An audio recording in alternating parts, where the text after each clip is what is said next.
इन दिनों कूटनीति के गलियारों में तूफान आया हुआ है जासूसों को लेकर, और वो भी खासकर एक जासूस को लेकर जिसका नाम विकास यादव है। फिलहाल भारत सरकार के मुताबिक विकास यादव को डिसमिस किया जा चुका है सरकारी फाइलों में, और इसके बीच जो है कई देश जो है वो भारत के ऊपर आरोप लगा रहे हैं कि भारत जो है वो कोवर्ट ऑपरेशंस जो है वो उनके जमीन पर कर रहा था, और यही नहीं, कई जो गैंग्स हैं उनके जरिए कई किलिंग्स जो है वो भारत उनकी सरजमी पर करवा रहा था। हालांकि भारत सरकार का कहना है कि भारत सरकार की इस तरह से पॉलिसी नहीं है कि वो दूसरों के मुल्क में जाकर दूसरों के नागरिकों को जो है वो टारगेट करे। तो भारत सरकार ने इन ऑपरेशन को सिरे से खारिज कर दिया है। नमस्कार दोस्तों, एनडीटीवी इंडिया के यूट्यूब चैनल पर आपका स्वागत है। नीता के रडार पर आज हम बात करेंगे ऑपरेशन बॉच्ड अप की। क्या रिश्ता है ऑपरेशन बॉच्ड अप का कई मुल्कों के साथ, खास करके अमेरिका और कनाडा के साथ? क्या इस ऑपरेशन बॉच्ड अप के चलते भारत सरकार के साथ कनाडा जो है वो भी अपने रिश्ते जो है वो खराब कर रहा है? बात करेंगे विकास यादव की कि क्या उसका रिश्ता था इन ऑपरेशंस के साथ, और साथ में ये भी बात करेंगे कि क्या वो एक रोग स्पाई था, यानी मनचला स्पाई था, और वो किसी के दिशा निर्देश के बिना ही ये सब जो है वो अपने आप कर रहा था, या फिर वो क्लियरेंसेस के तहत ये सब काम जो है वो कर रहा था। और अगर वो अकेला ही ये सब काम कर रहा था जिसके तहत भारत सरकार के ऊपर उंगली उठाई जा रही है, तो हमारी जांच एजेंसियों की और हमारी सुरक्षा एजेंसियों की क्या अकाउंटेबिलिटी है, क्या मैकेनिज्म है अकाउंटेबिलिटी फिक्स करने का? और साथ में ये भी चर्चा करेंगे कि क्या इतना एक लो रैंकिंग ऑफिसर जो है वो इतना बड़ा ऑपरेशन अपने आप जो है उसे अंजाम दे सकता है, अपने आप उसकी कार्रवाई कर सकता है, वो भी एक फॉरेन सॉइल पर। ऑपरेशन बॉच्ड अप जो है उसके कारण भारत को इंटरनेशनली और साथ में पॉलिटिकली भी फिलहाल कई सवालों के जवाब जो है वो देने पड़ रहे हैं। इसके ऊपर भी हम चर्चा करेंगे, लेकिन सबसे पहले हम बात कर लेते हैं कि इस ऑपरेशन बॉच्ड अप की, यानी जो ये फेल हुआ ऑपरेशन है, उसका क्या रिश्ता था कनाडा और अमेरिका के साथ। सबसे पहले चर्चा करते हैं कनाडा जो एलिगेशन जो है वो भारत सरकार के ऊपर लगा रहा है। कनाडा की एलिगेशंस में सबसे मेन भूमिका जो है वो है हरदीप सिंह निज्जर की। ये एक कैनेडियन सिख है जिसको भारत एक आतंकी करार देता है। ये खालिस्तानी टाइगर फोर्स का एक बुर्गा था, और वह कनाडा में जो है वो ऑपरेट कर रहा था और खालिस्तान को जो है वो प्रोपगेट कर रहा था। भारत ने इसे एक मोस्ट वांटेड आतंकी जो है वो करार दिया था। इसकी किलिंग जो है वो 18 जून 2023 को हुई थी। तब से मतलब 1.5 साल हो गया है, तब से हम कई आरोप जो है वो कनाडा सरकार द्वारा सुनते रहे हैं। ये बात अलग है कि कनाडा सरकार अभी तक कोई जो है वो प्रूफ नहीं दे पाई है, सिर्फ एलिगेशंस जो है वो दे रही है। यही वजह है कि भारत सरकार बार बार कह रही है कि कोई एविडेंस ना होने के चलते ये जो बातें हैं ये बिल्कुल बेकार बातें हैं, इनके ऊपर कोई प्रूफ जो है वो नहीं है। हालांकि वहाँ के जो प्राइम मिनिस्टर हैं जस्टिन ट्रूडो, उनका कहना है कि उन्होंने कई बार जो है भारत के साथ जो है वो प्रूफ साझे किए हैं, लेकिन वो ये एक बात कहते हैं कि जो पहले प्रूफ्स थे ये इंटेलिजेंस बेस्ड इनपुट्स थी, लेकिन अब उनके पास एक हार्ड प्रूफ है। लेकिन भारत सरकार अभी भी यही मानती है कि कनाडा ने अभी तक कोई भी प्रूफ जो है उन्हें नहीं दिया। इस बीच रॉयल कैनेडियन माउंटेड फोर्स जो कनाडा की पुलिस है, उसने एक गैंगस्टर का नाम लिया, लॉरेंस बिश्नोई, और उसका लिंक किया जो वहाँ पे गैंग्स ऑपरेट कर रहे हैं। और आरसीएमपी का कहना है कि इन गैंग्स के थ्रू ही जो है वो भारत सरकार ने कॉन्ट्रैक्ट दिया था हरदीप सिंह निज्जर को मारने का। तो ये एक कहानी है, एक कहानी का एक सिरा है। दूसरी कहानी जो है वो अमेरिका की है। वहां पर एक निखिल गुप्ता नाम का शख्स था जिसके ऊपर भी एक जो केस जो है वो चल रहा था। वो संपर्क में आया विकास यादव के, वही विकास यादव जो फिलहाल डिसमिस किया जा चुका है। अब ये जो एक इंडाइटमेंट है जो एफबीआई ने वहां की कोर्ट में फाइल की है, उसके मुताबिक जो विकास यादव है वो भी गन्स फॉर हायर यानी भाड़े पर लोगों को भाड़े पर ले रहा था, ताकि वहां पर एक और जो आतंकी है जिसे भारत ने आतंकी करार दिया हुआ है, जिसका नाम गुरुपतवंत सिंह पन्नू है, उसे खत्म करने के लिए सुपारी दे रहा था।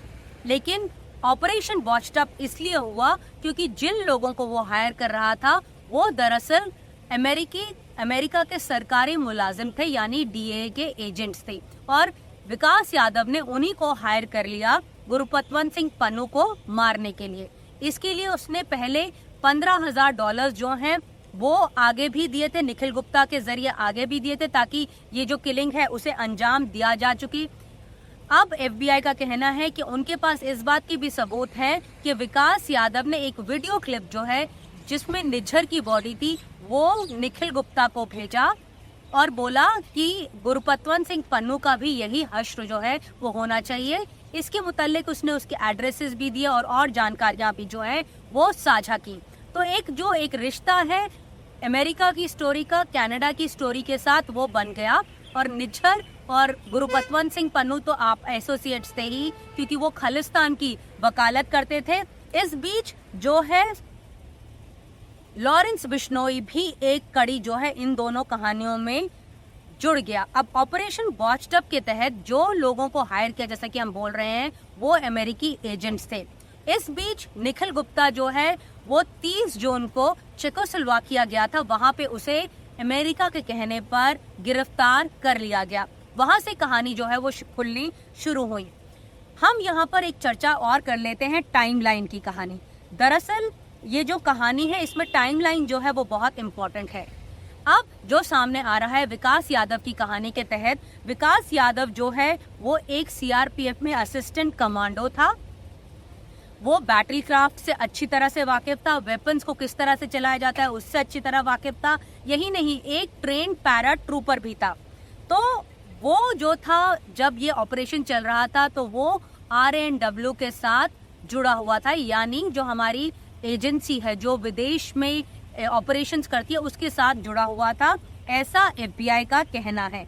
अब यहाँ पे टाइमलाइन इसलिए इम्पोर्टेंट हो जाती है क्योंकि विकास यादव ने अपना टेन्योर जो है RNW के साथ 2015 में खत्म कर लिया था, और पिछले 9 साल से वो एक लड़ाई लड़ रहा था। उस लड़ाई के तहत वो चाहता था कि जो उसका एम्प्लॉयमेंट है RNW में वो परमानेंट हो जाए, सीनियर फील्ड ऑफिसर की तरह वो जो है वो अब्जॉर्ब हो जाए, क्योंकि वो डेपुटेशन पे गया था। जब उसका डेपुटेशन का पीरियड खत्म हो गया तो वहां से उसे जाने को कहा गया, लेकिन वो उसका कहना था कि वहां पर उसे परमानेंट कर लेना चाहिए। इस बीच उसने एक पिटीशन जो है वो सेंट्रल एडमिनिस्ट्रेटिव ट्राइब्यूनल यानी कैट में भी दायर की 5 दिसंबर 2022 में, और 8 दिसंबर 2022 में जो कैट है उसकी एक बेंच ने भारत सरकार को नोटिस भी दिया। 4 हियरिंग्स हुई जनवरी, अप्रैल, जुलाई, सितंबर 2023 में। गवर्नमेंट ने आखिरकार अपना जो रिप्लाई है वो 26 सितंबर 2023 में फाइल किया। जब ये सब चल रहा था तब हरदीप सिंह निज्जर की किलिंग जो है वो कनाडा में हुई, और साथ में गुरुपतवंत सिंह पन्नू का जो वॉचटॉप प्लॉट था उसकी भी जो जानकारी है अमेरिका ने भारत के साथ साझा की।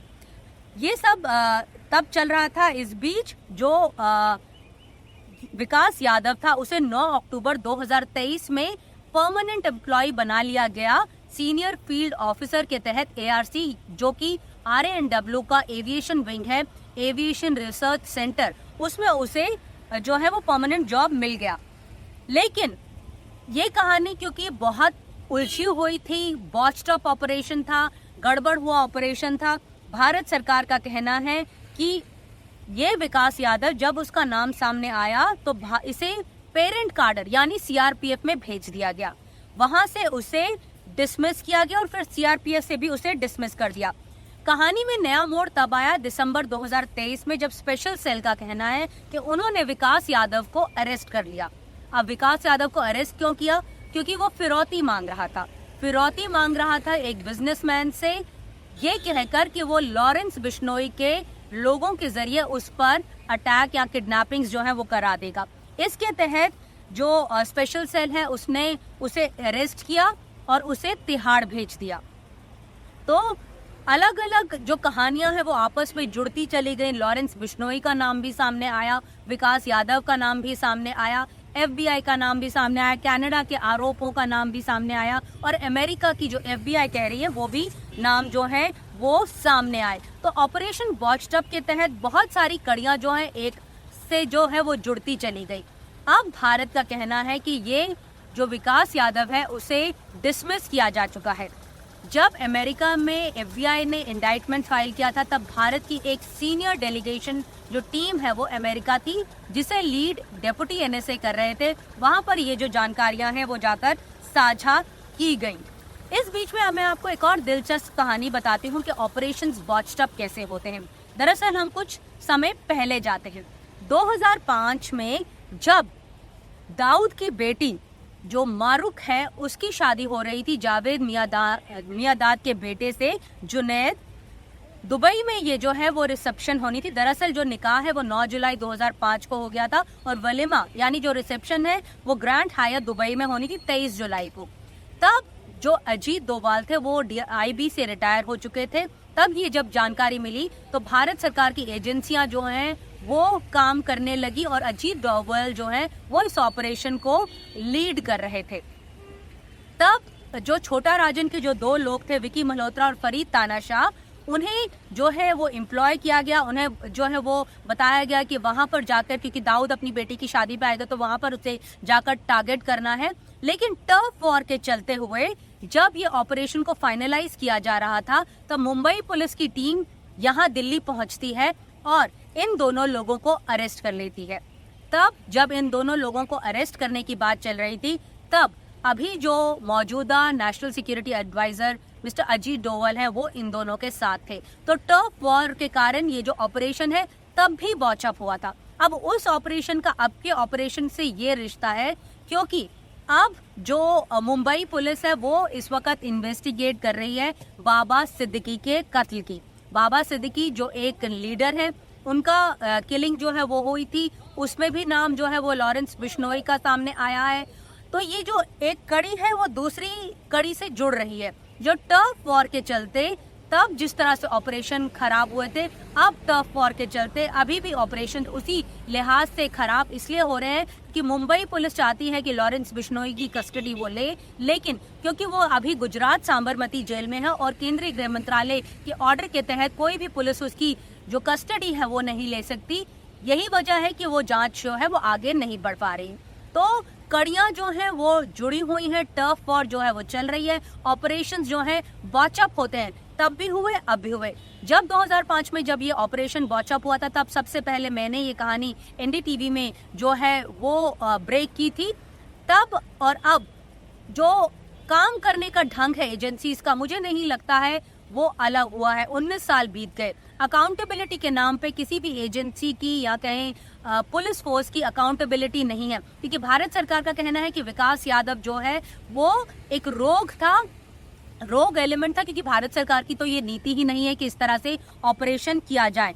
इस बीच जो लिंक्स हैं वो क्लियरली एस्टैब्लिश होते जा रहे हैं अमेरिका और कनाडा द्वारा, और भारत सरकार हालांकि ये बात बार बार इस बात पर जोर दे रही है कि ये जो ऑपरेशंस हैं ये अलग हैं। जो कनाडा के एलिगेशंस हैं वो अलग है, अमेरिका के एलिगेशंस जो है वो अलग है। कनाडा जो है वो कोई प्रूफ नहीं दे रहा है, अमेरिका ने जब प्रूफ दिया उसके तहत जो है वो कार्रवाई की जा रही है। और विकास यादव नाम के शख्स को जो अभी अरेस्ट किया जा चुका था एक फिरौती के केस में, वो उसे डिसमिस किया जा चुका है। तो सवाल यहाँ पर यह भी उठता है कि किस तरह के लोग हमारी एजेंसीज में काम कर रहे हैं, क्या उनके रिश्ते जो गैंगस्टर्स के साथ हैं वो अपने पर्सनल गेन्स के लिए भी इस्तेमाल करते हैं। तो एक अकाउंटेबिलिटी को लेकर जो सवाल है वो फिलहाल रायसीना हिल्स पर भी उठाए जा रहे हैं, विद इन द गवर्नमेंट भी उठाए जा रहे हैं। इस बीच कनाडा और भारत के रिश्ते जो हैं वो बिल्कुल खराब हो चुके हैं। भारत सरकार का कहना है कि आतंकियों के चलते जो कनाडा सरकार है वो भारत के साथ अपने रिश्ते खराब कर चुकी है। यही वजह है कि भारत को अपने 6 डिप्लोमेट्स को वापस यहाँ पर बुलाना पड़ा और इंडिया ने जो यहाँ की जो डिप्लोमेट्स जो कनाडा एम्बेसी में काम कर रहे थे उन्हें वापस भेजा। तो आतंकियों को लेकर जो एक डुअल पॉलिसी रही है वेस्ट की, उसके ऊपर भी जो चर्चा है वो खूब हो रही है कि वेस्ट जो है अपने लिए उसकी अलग पॉलिसी होती है लेकिन दूसरे मुल्कों के लिए अलग पॉलिसी होती है। एग्जाम्पल जो है वो अमेरिका के भी दिए जा रहे हैं और साथ में कनाडा के भी। लेकिन दिलचस्प बात यह है कि किस तरह से ये सारी कहानियां आपस में जो है वो जुड़ रही हैं और जो किरदार हैं वही सेम किरदार जो हैं वो एक एक कहानी में कहीं ना कहीं दिखते हुए नजर आ रहे हैं। 1.5 साल से हम यही कहानी सुन रहे हैं, आने वाले दिनों में भी हम और इसके बारे में सुनेंगे। लेकिन हम उम्मीद करते हैं भारत सरकार से, क्योंकि ट्रांसपेरेंसी जो है वो एक बहुत ज़रूरी फैक्टर होता है जो इस तरह के ऑपरेशन होते हैं, खास करके इंटरनेशनल रिलेशंस को लेकर, क्योंकि दो मुल्कों के जो रिश्ते होते हैं उनमें ट्रांसपेरेंसी होना बहुत ज़रूरी है। तो उम्मीद की जानी चाहिए कि कनाडा जो है, जो सिर्फ अभी इंटेल बेस्ड जो जानकारियां दे रहा है वो सबूत भी देगा, जो अमेरिका है जो सबूत दे रहा है लेकिन वो भी ट्रांसपेरेंसी के तहत जो है वो कार्रवाई करेगा और एक व्यू पॉइंट लेकर ही कार्रवाई नहीं करेगा, और जो इंडिया है वो भी एक ट्रांसपेरेंट तरीके से जो वो सबूत दे रहे हैं उनके ऊपर कार्रवाई करेगा। तो नमस्कार दोस्तों, आज एनडीटीवी इंडिया पर इतना ही, नीता के रडार पर इतना ही। इस कहानी में और जो किरदार जुड़ेंगे उनके बारे में भी हम आपके साथ जानकारी जो है जल्द ही साझा करेंगे। नमस्कार।